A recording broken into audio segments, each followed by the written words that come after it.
So yan, what's up Pintura sa inyo?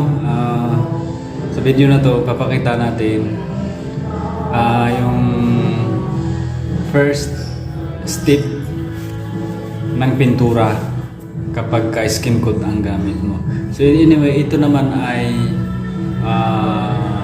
pwede namang laktawan, pwede mo siyang hindi i-apply, pero highly recommended ito lalo na kapag skim coat ang ginamit mo na masilya.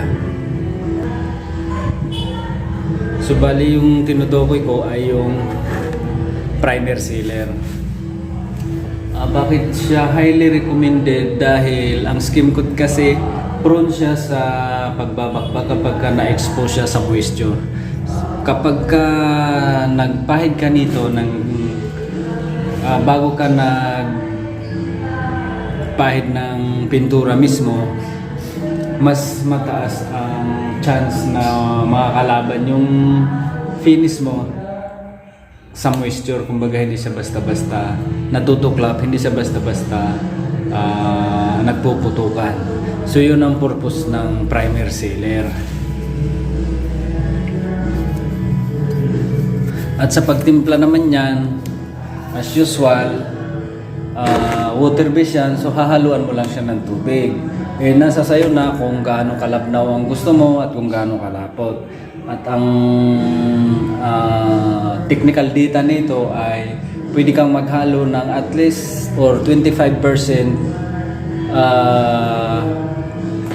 pwede kang maghalo ng 25% niya na tubig. So kalahati ng galon sa isang galon na primer sealer, pwede mong haluan ng kalahating galon ng tubig. Pero depende pa rin yun sa'yo kung gusto mo siyang mas malabnaw pa, nagtitipid ka, pwede mo siyang labnawan pa. Pero mas malabnaw siya, mas bumababa yung ano niya, yung kakayahan niya na proteksyonan yung finish mo. So anyway, papakita ko sa inyo sa pagpapahid. Ang pagpapahid din yan ay so roller lang din. Meron tayong maliit na roller at malaking roller.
So bali, yan yung nabahiran natin ng primer sealer.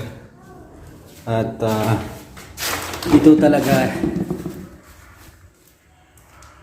ito talaga ang tinatawag na primer. Yung ibang pintor kasi nagpapahid sila ng flat na latex at yun ang kinoconsider nilang primer. Hindi talaga siya, yung flat latex hindi siya primer, kundi siya ay base coat. Ito yung primer, yung flat latex ay base coat. So yan mga kapintura at disenyo, sana ay nakapagbigay tayo ng kaunting kaliwanagan kung ano ba talaga yung totoong primer at ano ba yung flat latex ay primer ba talaga siya o hindi.